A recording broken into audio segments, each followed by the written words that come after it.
Hello there. I just thought I'd do a video, my first ever video. So apologies if it's a bit amateurish, but then I'm an amateur. So I thought I'd do a video, quick video rundown of a vac tanker, how a vac tanker works.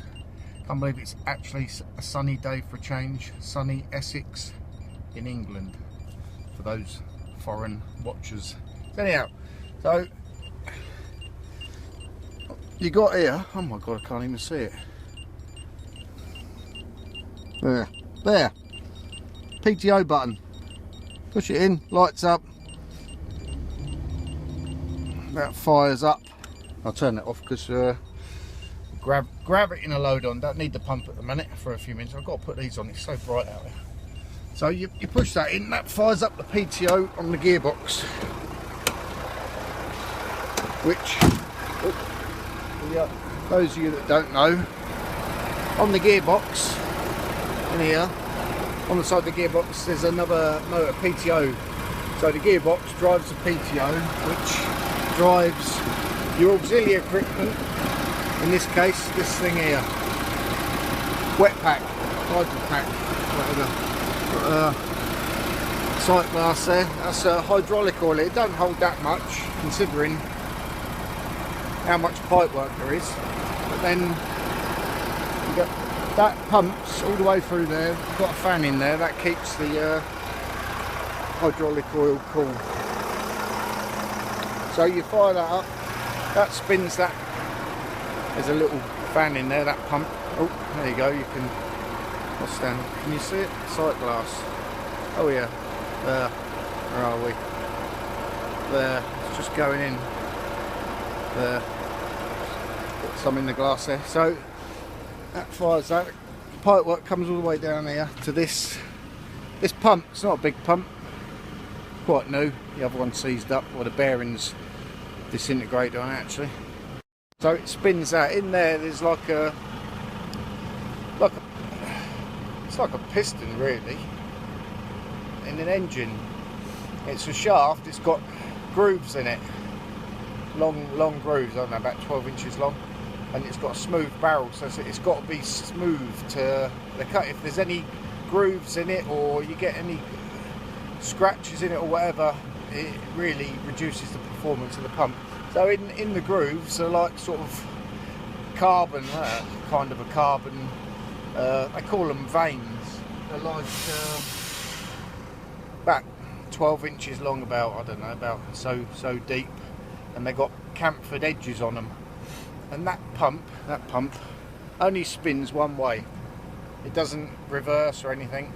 And as the pump spins, it flings these like carbon plates that sit in the grooves. They're loose fitting.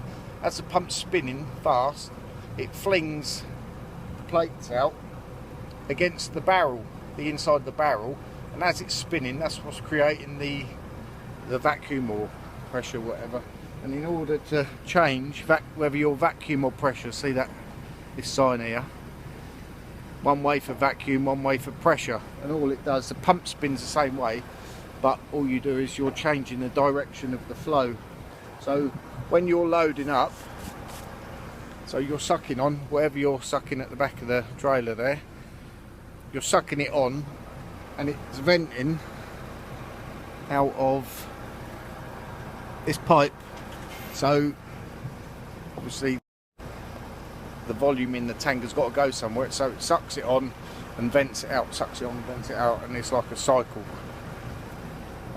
And then you've got a little tank there. It's a bit dirty, in fact it's filthy. The lorry really does need to go to the front. And that holds your oils your bearings. That just drips. It's supposed to be roughly a drip a second. Drips on the bearings. Keeps them oiled up. Stop the pump seizing up. And then you got your, my god, it's so sunny. You've got your control box there. All that is outlet. Got an outlet button. Air valve. Open and close. Got a vent valve, so if you're loading using an external pump, you open your vent valve, which is up here. So any external loading, you open your vent valve, opens a valve on the top of the tank, and all it is just a pipe here. So it's just another way, it just vents as the pump, whatever pump you're using is blowing it on, it blows the air that's in the tank out. Because if you don't do that, it has got another safety on top, call it a bursting disc. Again, it's like another carbon fibre type disc that's obviously it's a certain thickness that if it reaches a certain pressure and it's not being vented, it just blows the disc, so it don't blow the tank up basically. And then around the back here you've got inlet and outlet somewhere, inlet and outlet, and that's what you can load on. You can only tip on the outlet. You can tip on the inlet, but it won't get rid of it all. It'll go to a certain height because the pipe work goes somewhere. Where are we? To virtually the top of the tank. So once it's gone below that level, it won't blow anymore. So you can load on the inlet and outlet, but you can only tip on the outlet really. Otherwise you won't get it all off. So that's really a brief sort of rundown on how a vac tanker works really. You got various other things on it. You got a travel valve. There's a travel valve on it. That's another valve next to the vent valve. Yeah. Oh dear, my door's falling off. Poor old girl, door's falling off. The vent valve there. When you're loading using the pump, you open your vent valve while you're loading, and then when you shut your travel valve, you open your travel valve to load with your pump, and then once you finish loading and you're all good to go, you shut your travel valve, because what happens if you leave it, especially your vent valve, worst thing you can leave open is your vent valve, because that is just straight out the top of the tank.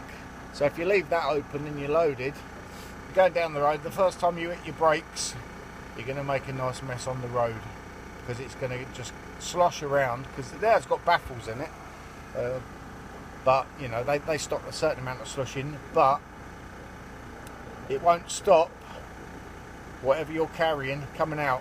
So you really got to make, there's my actions just gone down, you really got to make sure that the vent valve is shut. Travel valve, not as important. It's not like desperate, because there is if you did leave it open in these overspill tanks, you've got overspill tanks catch the oil and catch, they've got like a ball, like a big sort of bigger than a tennis ball, but then they're designed that if the tanks do overfill, the ball goes up into like the pipe work and you shut it off to stop it getting any further. So in here, like I'll show you this one here. You got a filter. There's a coarse filter in there that you have to clean. It's like real fine mesh, and you have to keep that clean, because that also will affect the loading and tipping performance. Just keep an eye on it. If it's starting to look dirty or whatever, just clean it, pressure wash it or whatever. There's another one, another catchment tank there that catches any sludge that might go, if it's gassy, might go past the pump, and that's also got a ball in it. You've got half a load in. That's got a ball in it, and that if that overfills, that will shoot up and stop it. So that's got a certain amount of safety features.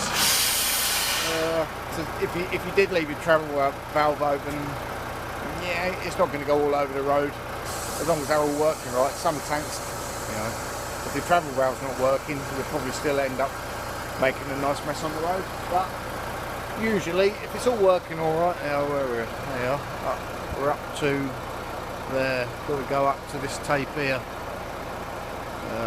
Normally they load it on with the pump, but because the tank levels seems quite high, so it is gravitating on. It probably is gravitating on as quick as what it would do if you loaded it with a pump, but I'm not using the pump because you probably wouldn't hear what I'm saying. Some people might say it's a good thing, I don't know. Yeah. Yeah, that washing, that's just, I've got a, where are we? Got a